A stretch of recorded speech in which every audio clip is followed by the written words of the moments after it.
ओम शांति। आज का बहुत सुंदर विषय है स्थिति बिगड़ने का कारण और उसका निवारण। वैसे तो इस सीज़न में बाबा की बहुत गहरी मुरलियाँ चल रहे हैं। जैसे परीक्षा ही नज़दीक आती हैं तो टीचर पढ़ाता नहीं है, लेकिन जो पूरा साल में पढ़ाया है, जो खास परीक्षा में आने वाला है, जिसको कहते हैं इम्पोर्टेंस, तो लास्ट में परीक्षा के समय वही पढ़ाया जाता है, बच्चों पर ध्यान खिंचवाया जाता है उसका। तो इसी तरह इस सीज़न में भले बाबा ने साकार में आकर के यहाँ नई मुरलियाँ नहीं चलाई, लेकिन जो ये मुरलियाँ चल रहे हैं ये हमारे ब्राह्मण जीवन में अंतिम समय के लिए बहुत महत्वपूर्ण मुरलियाँ थी। इसीलिए इसके गहराई में जाकर के हमें इसी का पुरुषार्थ करना है, क्योंकि हमारी स्थिति महत्व की है। हम जो भी सेवा करते हैं, चाहे धारणा करते हैं, चाहे योग लगाते हैं, चाहे ज्ञान सुनते हैं, ये सब स्थिति को अच्छी बनाने के लिए। लेकिन ये सब कुछ करने के बाद मेरी स्थिति अगर ठीक नहीं है तो इन्हीं चारों सब्जेक्ट में कुछ प्रॉब्लम्स हैं। इसलिए स्थिति को अच्छी बनानी है। जितना संगम युग में हमारी स्थिति पावरफुल है, मजबूत है, उतना भविष्य में हमें सेवा के बहुत मौके मिलने वाले हैं। बाबा कहते हैं सभी के सामने भक्तों की लाइन लगेगी, लेकिन किसके सामने लगेगी? जिन्होंने अपनी स्थिति को मजबूत बनाया। इसलिए स्थिति को मजबूत बनाना है। जिसकी स्थिति ऊंची है, पावरफुल है, उनका पद भी ऊंचा होगा। जिनकी स्थिति ऊंची है, पावरफुल है, वो संगम युग में प्रभु मिलन का बहुत आनंद ले सकेंगे। वो मनसा वाचा कर्मणा तीनों सेवा एक साथ में करके बहुत सारी दुआओं का खाता इकट्ठे कर सकते हैं। एक साथ में 3-4 काम कर सकते हैं। उसके लिए स्थिति पावरफुल चाहिए। जितनी हमारी स्थिति मजबूत है, उतना हम संगम युग में अपने आसन पर बैठ सकते हैं। और संगम युग का आसन है भ्रुकुटी का आसन। और जो संगम युग में अपने आसन पर बैठता है, उसको ही बाबा का आसन मिल जाता है, बाबा का दिल तकत मिल जाता है। और जो बाबा के दिल तकत पर बैठता है, उसको ही भविष्य का तकत भी मिल सकता है। इसलिए स्थिति से को बिगड़ा करके आसन को बार बार नहीं छोड़ना है। जिसकी स्थिति अच्छी है उसको गुण और शक्तियां भी सहयोग देंगी, प्रकृति भी सहयोग देगी। इसलिए स्थिति को मजबूत बनाना, सो स्थिति। तो हमारी स्थिति बिगड़ती क्यों है? उसके तो बहुत सारे कारण हैं, लेकिन एक 5-6 कारणों के ऊपर हम विशेष ध्यान खींचेंगे। पहला कारण है देह भान। जब जब कभी हमें देह का भान आता है तो स्थिति बिगड़ जाती है। इसीलिए बाबा तो हर मुरलियों में बच्चे आत्माभिमानी बनो, बच्चे आत्माभिमानी बनो, ये शिक्षा देता है। क्योंकि आत्माभिमानी स्थिति से ही हमारी स्वयं की स्थिति अच्छी रहेगी। इतना ही नहीं, आत्माभिमानी स्थिति में रहने से ही हम याद की यात्रा सरल कर सकते हैं।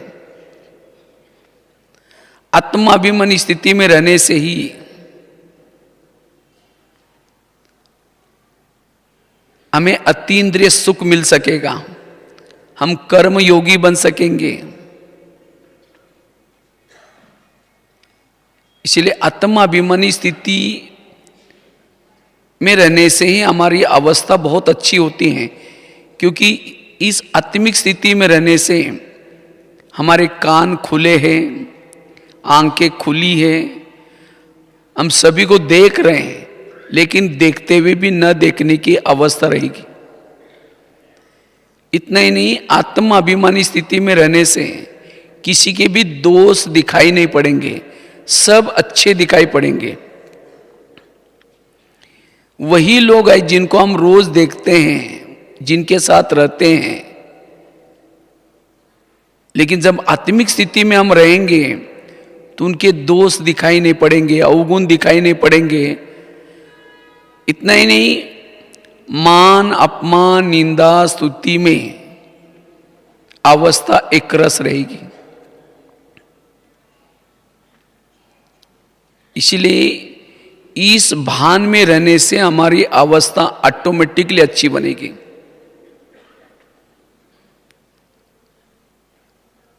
तो इस भान में रहने के लिए उसका निवारण क्या है?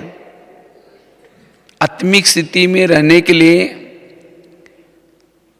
रोज हम अमृतवेला के योग के ऊपर, उसके साथ में सवेरे का जो मुरली के पहले क्लास योग होता है उसके पर, और मुरली को ध्यान से सुनने पर अटेंशन देना है। क्योंकि सवेरे सवेरे जिन्होंने ये 3 बातें करता है विधि पूर्वक, अमृतवेला योग, क्लास के पहले योग और मुरली, सवेरे सवेरे ये 3 बातें अच्छी तरह करने से हमारी आत्मिक स्थिति बनती है, हमारा मनोबल बढ़ता है। और जिन्होंने सवेरे सवेरे आत्मिक स्थिति बनाई, उसकी सारा दिन स्थिति अच्छी रहेगी। जैसे ट्रेन जब स्टेशन से चलती है, थोड़ी सी मेहनत लगती है, एक बार मेहनत की स्पीड पकड़ ली, केवल उसको पटरी पर रखने का ध्यान रखते हैं। तो इसी तरह हमें भी सवेरे सवेरे ये 3 बातों की मेहनत करनी है। तो ये 3 बातों से आत्मिक स्थिति ऑटोमेटिकली बनेगी। इसे सारा दिन उन्हीं लोगों में रहते हुए भी, उसी जगह पर रहते हुए भी हम कर्म योगी बन करके हम अपनी अवस्था को अच्छी मेंटेन कर सकेंगे। इतना ही नहीं, इस स्थिति में रहने से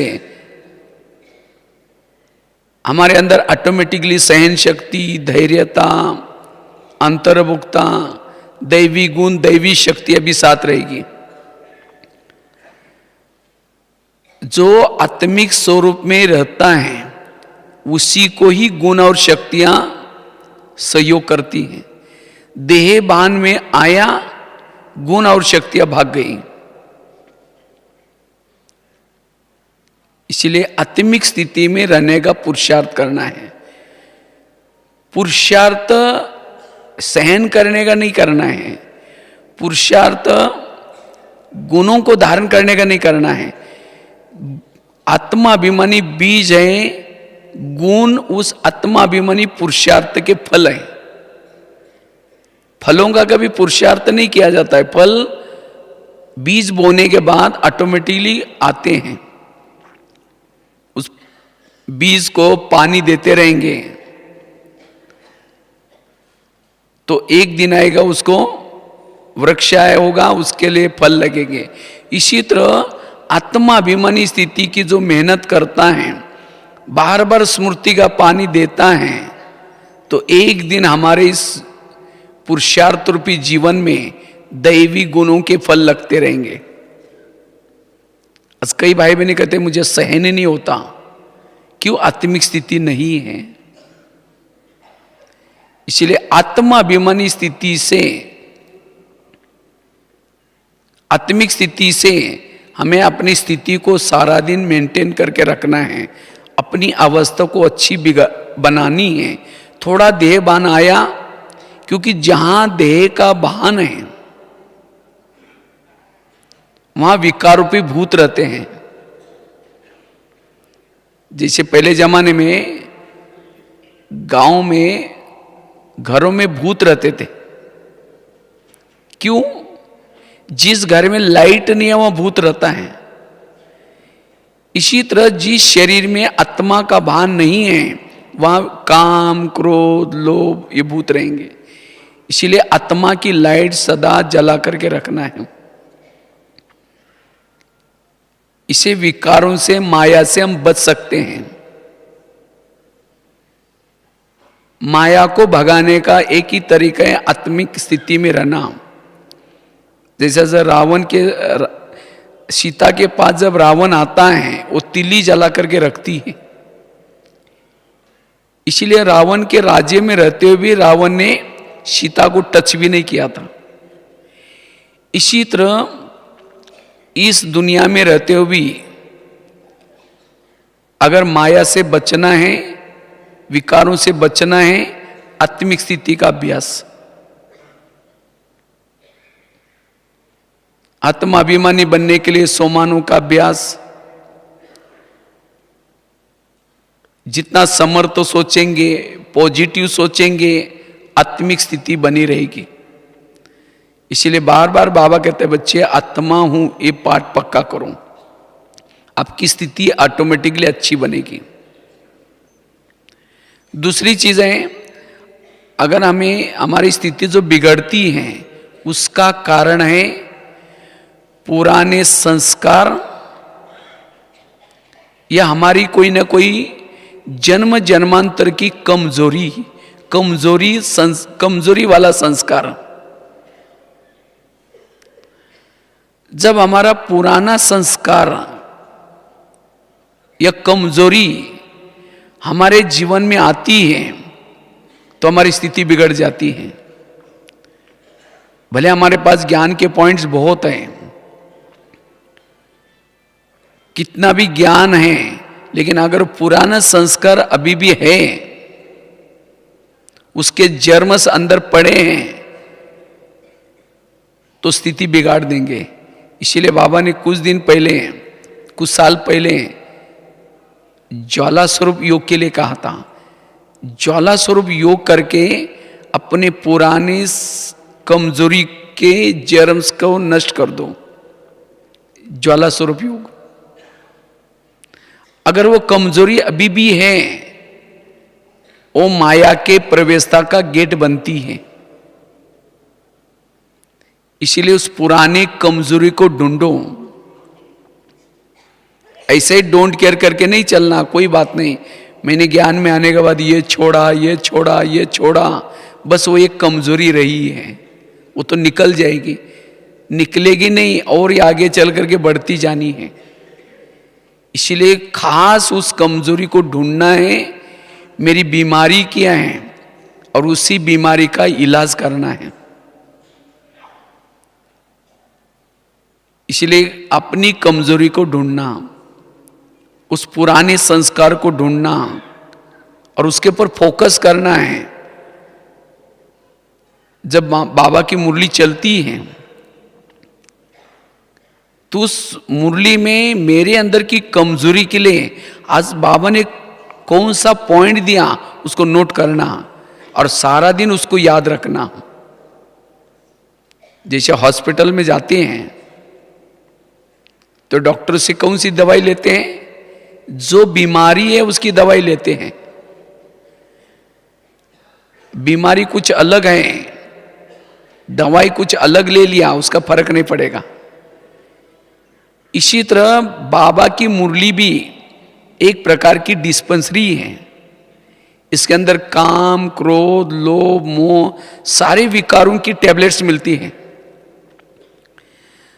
तो इसीलिए मुरली सुनने का तरीका है, उस मुरली सुनते समय मेरी बीमारी क्या है उसके लिए बाबा ने कौन सी पॉइंट दी उसको कैच करना, और वो कैच करने के लिए क्लास के पहले का योग जरूरी होता है।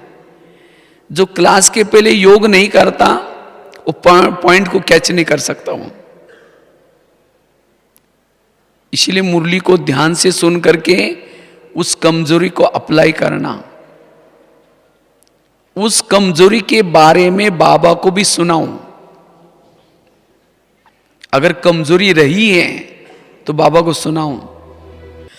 तो बात चल रही थी स्थिति बिगड़ने का कारण। तो पहली बात बताई देह का भान, दूसरा कारण है हमारे पुराने संस्कार या पुरानी कमजोरी। तो उस कमजोरी को हमारे जीवन में रिपीट ना हो जाए उसके लिए एक तो मुरली जब सुनते हैं उसी मुरली से हमें पॉइंट्स को सुनना है, उसको अप्लाई करना है। दूसरी बात है वो कमजोरी, उससे बाबा मुझे ताकत दें, उसके लिए बाबा को सुनाऊं। बाबा भी कभी कभी मुरली में कहते हैं बच्चे सर्जन से कभी अपनी बीमारी को छिपाओ नहीं।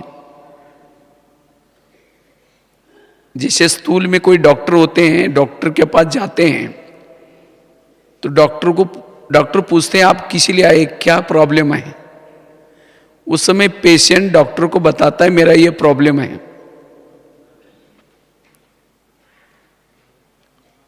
तो इसी तरह ये दुनिया भी एक बहुत बड़ा हॉस्पिटल है। जैसे उस हॉस्पिटल में भी डॉक्टर का हर वार्ड में जाने का टाइम फिक्स होता है। जब डॉक्टर चक्कर लगाता है, पेशेंट उठ करके क्या करता है, बैठता है, अपनी बीमारी सुनाता है। इसी तरह दुनिया भी बहुत बड़ा हॉस्पिटल है। इसमें 4 वार्ड बने हैं, America ward, Africa ward, Europe ward, Asia ward. तो यहां भी बाबा सवेरे सवेरे चक्कर लगाता है सूक्ष्म रूप में। तो हमें सवेरे उठ करके अमृत वेला अपनी बीमारी को सुनाना है। अगर कल माया ने मेरे ऊपर वार किया है, कोई रूप में आई है, तो बाबा को सुनाऊं। बाबा कल मैंने आपकी मुरली भी सुनी थी, अमृत वेला उठा भी था, फिर भी पता नहीं क्या हो गया। मैंने शुद्ध भोजन भी खाया तो भी ऐसे ऐसे विकारों के संकल्प चले, ऐसा ऐसा हुआ, बाबा को सुनाऊं। लेकिन कई क्या समझते हैं बाबा को तो पता चल गया, मैंने गलत काम किया, बाबा को पता चला, इसलिए कभी वर्णन नहीं करेंगे बाबा के सामने। जब वर्णन नहीं करेंगे तो उसकी दवाई कैसी मिलेगी। इसीलिए फिर कई कहते हैं बाबा मदद क्यों नहीं करता, क्योंकि हम उनको सुनाते नहीं हैं। अगर बाबा को सुनाएंगे, जैसे वो डॉक्टर को सुनाते हैं तो डॉक्टर पता है अच्छा और क्या हुआ, अच्छा और क्या हुआ, फिर लिख करके किसी नर्स के पास उसकी दवाई भेजेगा या फिर खुद जाकर के दे देगा। इसी तरह आप सुना के देखो बाबा को, दूसरे दिन की मुरली में जो भी आपका प्रॉब्लम था उसके पॉइंट्स आएंगे।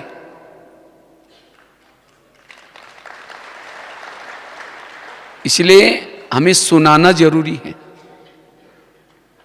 अब कई कहते हैं बाबा तो भगवान है ना, जानी जाना ना रहे ना, बाबा को सुनाने की जरूरत क्या है। समझो डॉक्टर ने तो बीमारी के बारे में पूरा लाइफ में स्टडी की है। जब पेशेंट सामने आता है तो डॉक्टर जब पूछता है आपको क्या हुआ, उस समय पेशेंट थोड़ी बोलता है आपको पता नहीं मेरे को क्या हुआ, आप डॉक्टर किस लिए बने, चेक करो। तो डॉक्टर को बोलना पड़ता है तब उसकी दवाई मिलती है। इसी तरह बाबा भले भगवान है तो भी बाबा को सुनाना है, तब उसकी दवाई मिलेगी। अपने जो सीनियर भाई बहन हैं उनको भी सुना सकते हैं। आज तक जो मुरलियां चली हैं बाबा की, हर टॉपिक के ऊपर मुरलियां चली हैं। काम विकार के बारे में, क्रोध के बारे में, हर अभिमान के बारे में, जो जो हमारी समस्याएं, प्रॉब्लम है, सारी मुरलियां चली। उस मुरलियों की स्टडी करने से हमारी वो कमजोरी खत्म हो जाएगी। नहीं तो जैसे अपने एक सीडी में चित्र है, सीडी में दिखाते हैं, वो भारत का चित्र दिखाते हैं। भारत के पास गीता है, उसको शिराने रखी है, और वो क्या कर रहे हैं, एक कटोरा लेकर के भिक्षा मांग रहे हैं। वास्तव में ये भारत का चित्र नहीं है, ये हमारा ब्राह्मणों का चित्र है। असली गीता किसके पास है? हम लोगों के पास। लेकिन उसको कहाँ रखा है? अलमारी में रखा है, सिराने रखा है। फिर बाबा कहते मेरा योग नहीं लगता, बाबा ये प्रॉब्लम है, मेरा ये समस्या है। इसका मतलब उनकी स्टडी नहीं कर रहे हैं हम लोग। इसलिए मुरलियों की स्टडी जो करता है वो कमजोरी अपने आप खत्म हो जाएंगे। वो कमजोरी, जैसे भीष्म पितामह इतना महारथी था, लेकिन उसकी कमजोरी, उसके कारण वो हार गया। तो इसी तरह यह कमजोर संस्कार जिसे हमें जन्म जन्मांतर से हारे हुए हैं, उसे सुख लिया है, अगर यहाँ तपस्या करके, साधना करके उसको नहीं निकाली, वही इस कमजोरी बीच बीच में आती है, स्थिति को बिगाड़ करके चली जाती है, कि कमाई चट हो जाती है। फिर हम पश्चाताप करते हैं, मैं इतना दिन से ज्ञान में चल रहा हूँ, पता नहीं फिर मेरा योग ही नहीं लग रहा है, पता नहीं मेरे को ये कमजोरी क्यों आ रहे हैं। इसीलिए उस कमजोरी के कारण स्थिति बिगड़ जाते, उस कमजोरी का इलाज करना है। और माया तो उस कमजोरी को लाने के लिए सूक्ष्म साधन बना रहे हैं। इसीलिए इस कमजोरी के पर ध्यान। तीसरी बात है, स्थिति बिगड़ने का कारण है कर्म इंद्रियों की अधीनता। स्थिति कोई व्यक्ति नहीं बिगड़ते, लोग नहीं बिगड़ते, हमारी ही इंद्रियां क्या करते हैं, अधीन हो जाते हैं, माया के अधीन। आत्मा को अधीन कराते हैं राजा को, और राजा के ऊपर राज्य करती हैं, आत्मा के ऊपर शासन चलाती है, तब स्थिति बिगड़ जाते हैं। जब होना चाहिए आत्मा का शासन इंद्रियों पर, लेकिन कभी कभी ऐसा हो जाता है इंद्रिय आत्मा के ऊपर शासन करती है। जैसे नौका पानी के ऊपर चलेगी, पार कराएगी, नौका के अंदर अगर पानी आएगा तो डुबा देगी। इसी तरह जो इंद्रियों को चलाता है वो पार हो जाता है, जिसको इंद्रियां चलाते वो डूब जाता है, उसके जीवन में प्रॉब्लम आते हैं। इसीलिए ब्रह्मा बाबा रोज अपना दरबार लगाते थे, रात को सोने से पहले, रोज सवेरे भी एक एक इंद्रियों से बातें करते थे। बाबा ने विशेष 2 पुरुषार्थ किया। एक, बाबा ने इंद्रियों का दरबार लगाया, और दूसरा आत्माभिमानी का पुरुषार्थ किया। मैं आत्मा हूं, यशोद आत्मा। बाबा ने कितनी डायरी मेंटेन की थी उसके लिए, जिसको बाबा कहते हैं सो परिवर्तन करो। Charity begins at home. Home मतलब ये शरीर, इसके अंदर चलने वालों को ज्ञानी बनाओ। एक एक इंद्रिया जब श्रीमत प्रमाण चलेगी, अवस्था अच्छी रहेगी। एक कोई इंद्रिया धोखा देगी, आपकी नींद फिट जाएगी, आत्मा अशांत बनेगी। इसीलिए रोज इंद्रियों से सवेरे उठ करके अमृत वाला करने के बाद 5 मिनट के लिए अपना सारा दिन का क्या प्लान है, इंद्रियों को सुनाऊं। क्योंकि इस माया के युद्ध में जीतने के लिए केवल आपके पुरुषार्थ से नहीं चलेगा, इंद्रियों का भी सहयोग चाहिए। अगर इंद्रियां सहयोग नहीं करेंगे, आप कितना भी साल तपस्या करेंगे, कर्मेंद्रिय माया को अंदर घुसाएगी, जो कमाया वो बिगाड़ देगी। इसलिए इंद्रियों का सहयोग जरूरी है। जैसे भारत में अंग्रेज घुसे थे, कैसे घुसे थे? भारत में नवाबों का शासन था। बंगाल का नवाब, बिहार का नवाब, सूरत का नवाब। अंग्रेज आए, नवाबों के साथ दोस्ती की, दिल्ली के ऊपर अटैक किया। इसी तरह माया रूपी अंग्रेज भी आता है। ये शरीर भी हमारा एक इंडिया है, भुरकुटी में आत्मा रहता है। इस शरीर रूपी इंडिया में कई नवाब हैं, कान, मुंह, आंख, अपना अपना शासन है। तो माया आती है, इनके साथ दोस्ती करती है। कान के साथ दोस्ती कर दी, मुंह के साथ की, मन के साथ की, आंखों के साथ की, आत्मा के ऊपर अटैक, स्थिति बिगाड़ दी। फिर जहां भी वो माया लेके जाएगी, आपको वहीं जाना पड़ेगा, जो संकल्प कराएगी, जहां जाएगी। इसलिए एक एक इंद्रियों से बात करना, अगर इंद्रियां नहीं सुनती, उसको सजा देना।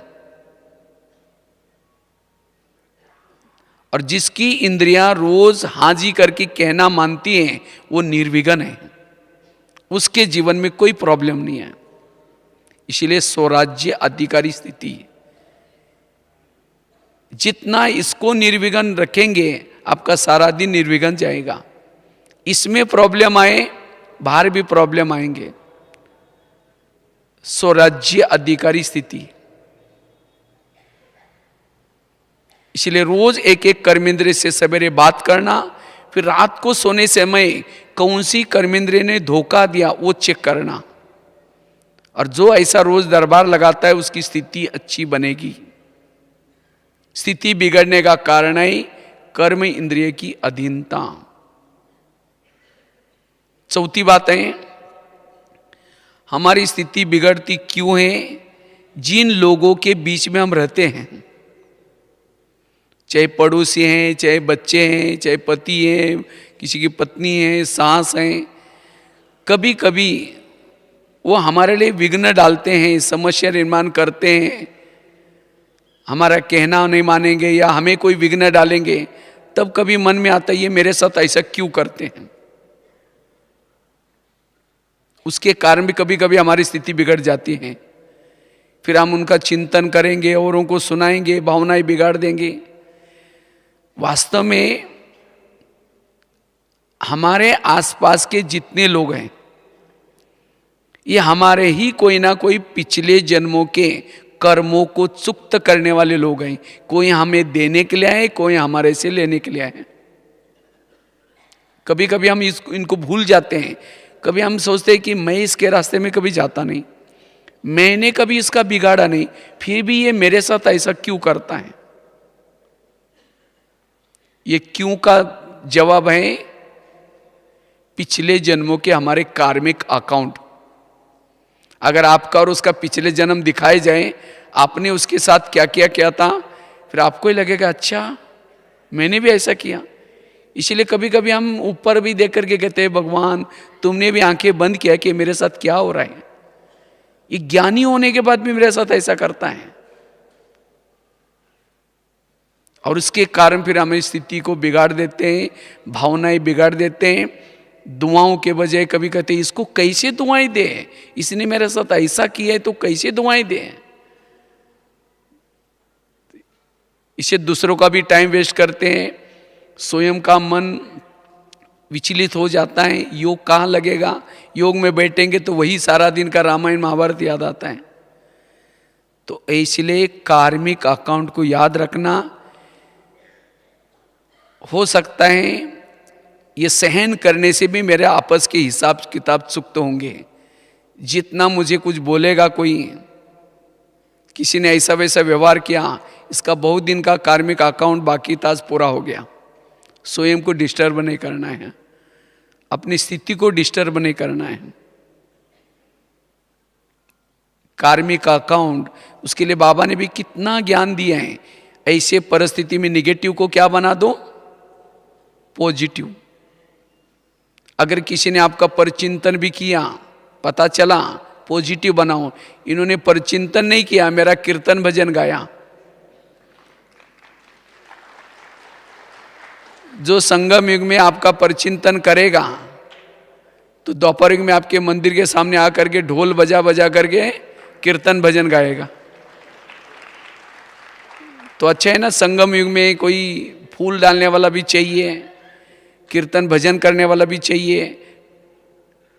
निगेटिव को क्या बना दो, पॉजिटिव, तब स्थिति आपकी बिगड़ेगी नहीं, और ही कीर्तन भजन करने वालों को दुआई निकलेगी। जैसे देवी क्या करते हैं, कीर्तन करने वालों को, भजन करने वालों को दुआई देती हैं, तो इसी दुआई निकलेगी, स्थिति नहीं बिगड़ेगी। और ही बाबा को कहो कि बाबा आज बहुत अच्छी आपने एक भजन मंडली भेजी थी, उन्होंने बहुत अच्छा भजन किया, कल भी किसी को भेज देना। निगेटिव को पॉजिटिव में लाओ।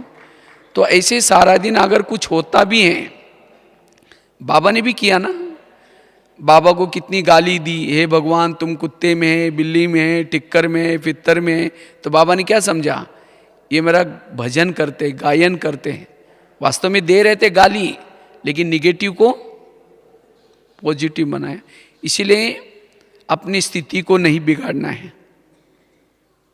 और जो भी हमारे साथ ऐसे कोई करेंगे भी, ड्रामा कल्याणकारी है, परिस्थितियां कल्याणकारी है, ये सारी परिस्थिति आपका कल्याण की तरफ लेके जाने वाले हैं। इसीलिए सोच करके टाइम वेस्ट नहीं करना है। इसीलिए अपनी स्थिति को मेंटेन रखना है, स्थिति को बिगाड़ना नहीं है। एक तो कार्मिक अकाउंट, निगेटिव को पॉजिटिव में बना दो।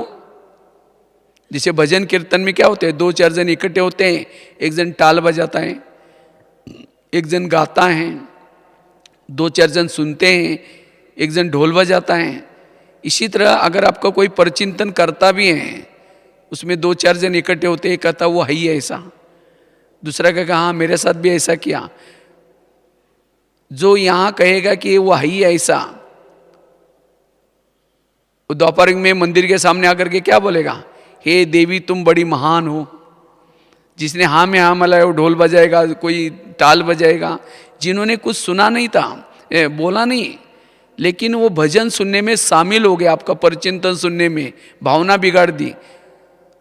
दोपहर में वो आपका भजन सुन करके आपके लिए भावना पॉजिटिव बनाएगा। इसीलिए छोटी छोटी बातों को बाबा ने जो सुनाया उसको लेकर के स्थिति को मेंटेन रखना है। तो आसपास के लोगों में हमें डिस्टर्ब कभी भी नहीं होना है। 5वीं बात है, स्थिति को, पहली बात बताई, देह के भान के कारण स्थिति बिगड़ जाती है, इसीलिए आत्मिक स्थिति में रहने का पुरुषार्थ। दूसरी बात बताई, कमजोरी या पुराने संस्कार के कारण स्थिति बिगड़ जाती है, तो इसलिए कमजोरी के ऊपर हमें जीत प्राप्त करने के लिए विभिन्न प्रकार के, कौन सी कमजोरी है उसको ढूंढना और उसके वश ना होने का प्लानिंग बनाना। तीसरी बात बताई, कर्मेंद्री की अधीनता, इसीलिए रोज इनका दरबार लगाना, कौन सी कर्मेंद्रियां धोखा देते उससे बात करना, उसको शिक्षा देना, सावधान रहना। चौथी बात है, आपस के स्वभाव संस्कारों में उसके लिए निगेटिव को पॉजिटिव बनाना, साथ में कार्मिक अकाउंट समझ करके चलना, जो हुआ अच्छा हुआ, इस स्थिति से डिस्टर्ब नहीं होना है। 5वीं बात है, स्थिति बिगड़ने का कारण है मन मत व पर मत। कभी कभी हम मन मत या परमत प्रमाण चलते हैं। हमें श्रीमत मिलता है मुरली से।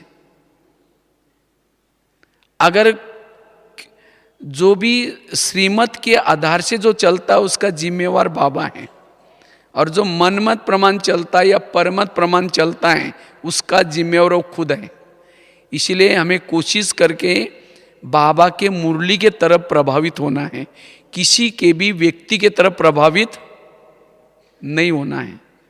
ये तो कई बार लगता है इसका ये क्लास बास की मुरली, किसी इसकी क्लास बहुत अच्छी होती है, ये तो बहुत अच्छा, व्यक्ति के ऊपर प्रभावित होते हैं।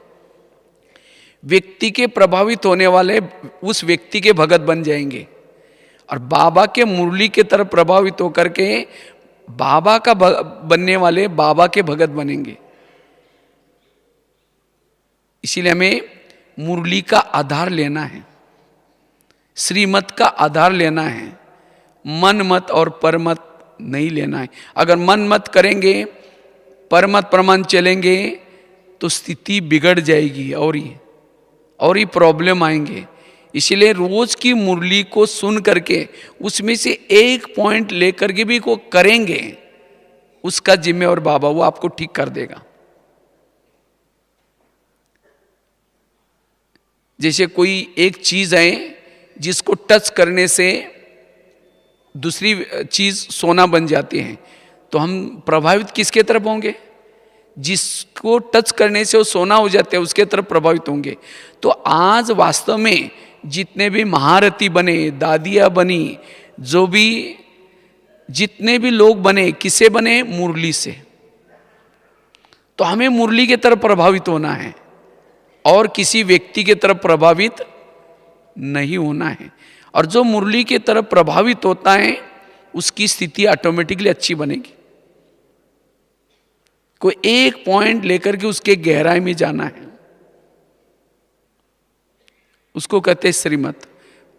बाबा से प्यार उनका है जिसका मुरली से प्यार है। जब साकार ब्रह्मा बाबा मधुवन में रहते थे तो कई पार्टियां आती थी, तो फटाफट जल्दी जल्दी नहा धो करके बाबा से मिलने के लिए जाते थे। तो बाबा उनको पूछता था, बच्चे आज की मुरली सुनी? नहीं नहीं बाबा, आपसे मिलना था इसीलिए जल्दी आए। बाबा कहता था, बच्चे पहले मुरली पढ़ो, सुनो, फिर बाद में मेरे पास आना। क्योंकि बाबा का प्यार मतलब मुरली से प्यार है। हम लोग कई बार ट्रेन में जाते हैं तो कई लोग मिलते हैं, ब्याज वगैरह दे करके कहते हैं, अच्छा आप लोग ओम शांति में जाते हैं?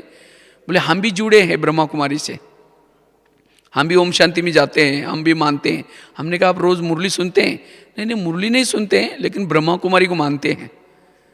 तो वो क्या का माना? फिर ब्रह्मा कुमारी को मानना, शिव बाबा को मानना अर्थात उसकी मुरली सुनना। इसीलिए मुरली के ऊपर अटेंशन।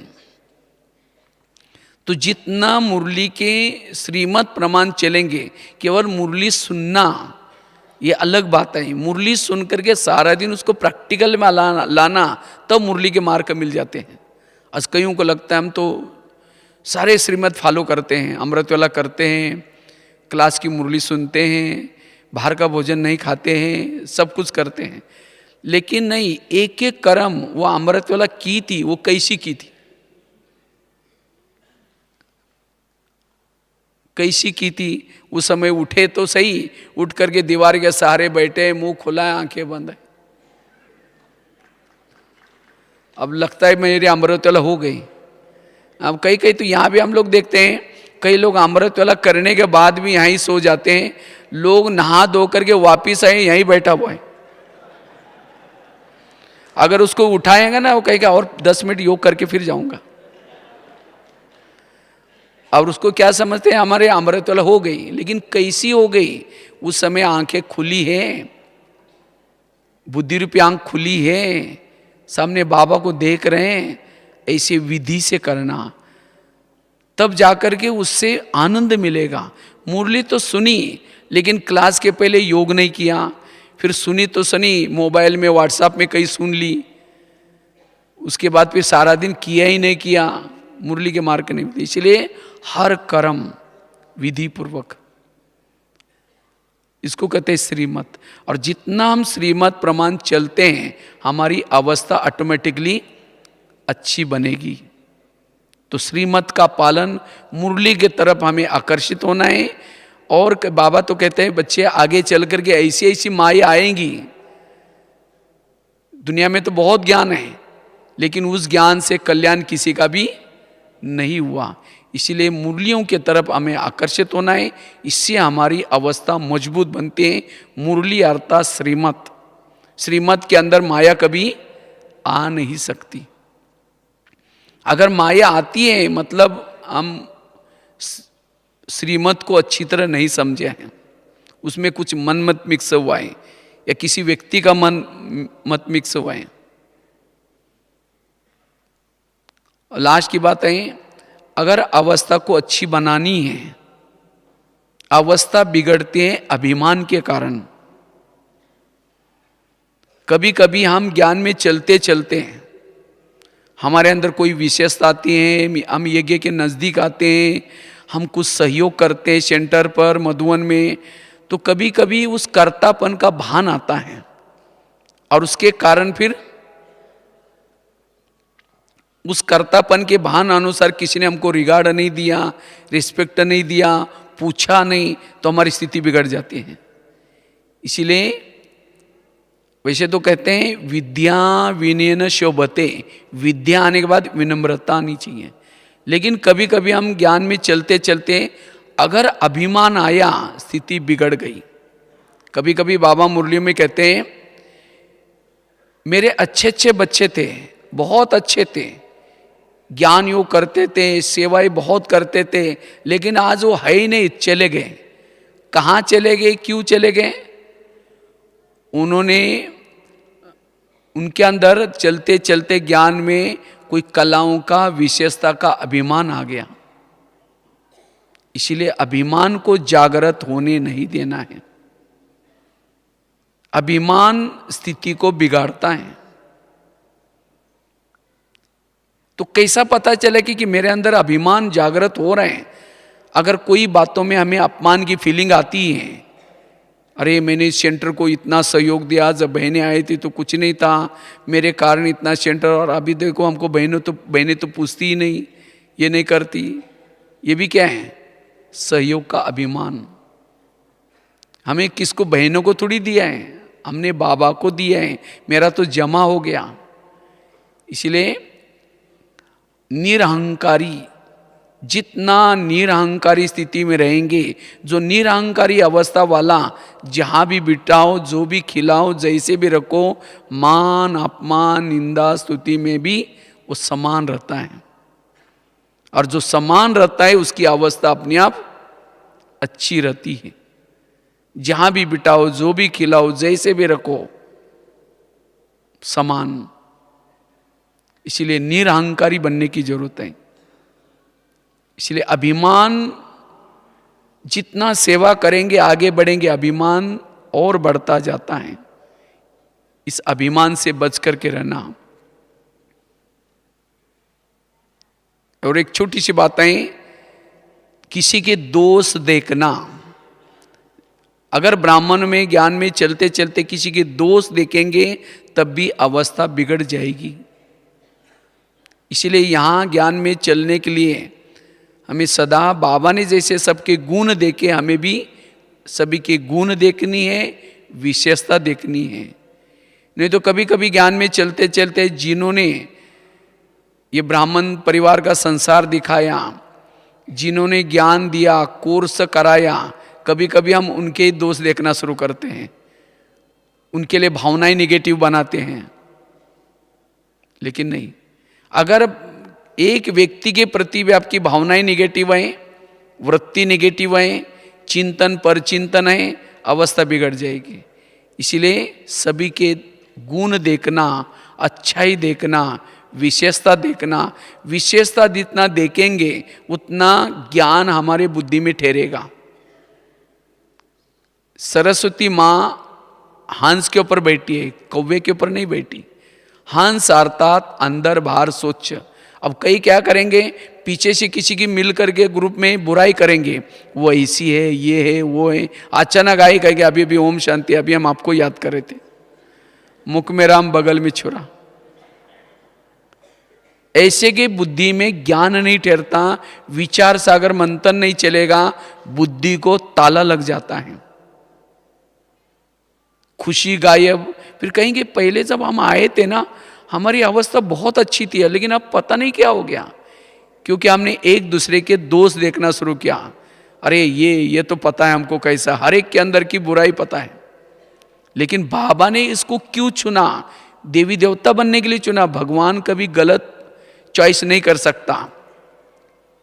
इसीलिए बाबा ने इस आत्मा का क्या गुण देखा, हमें भी गुण देखना है, विशेषता ही देखनी है। अगर अवगुण देखेंगे अवस्था बिगड़ जाएंगी। पर चिंतन करेंगे, वायुमंडल खराब करेंगे। इसीलिए हमें विशेषता देखना, गुण देखना।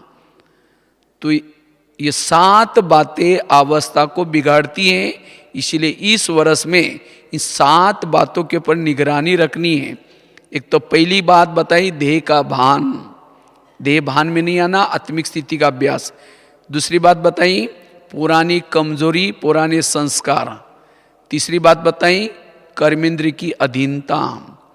चौथी बात बताई, आपस के स्वभाव संस्कारों में हमें सदा पॉजिटिव रहना। अगर थोड़ा निगेटिव बनेंगे अवस्था बिगड़ जाएंगी। पांचवी बात बताई, मनमत या परमत, मुरली की तरफ अटेंशन की कमी, इसलिए मुरली का श्रीमत प्रमाण हमें चलना है। और छठी बात बताई, मैंपन, अभिमान। और सातवीं बात आई, किसी के दोष देखना। ये 7 बातें हमारी अवस्था बिगाड़ते हैं, इसीलिए इसके गहराई से हमें इसके ऊपर चिंतन करके सारा दिन इन बातों से बच करके रहना है और अपनी अवस्था स्थिति को मजबूत बनाना है। क्योंकि अचानक कुछ भी होगा तो हमारी स्थिति काम आएगी, और जितनी हमारी स्थिति अच्छी है उतना हम सेवा भी कर सकते हैं, उतना हमें चांसेस भी मिलेंगे। ठीक है, ओम शांति।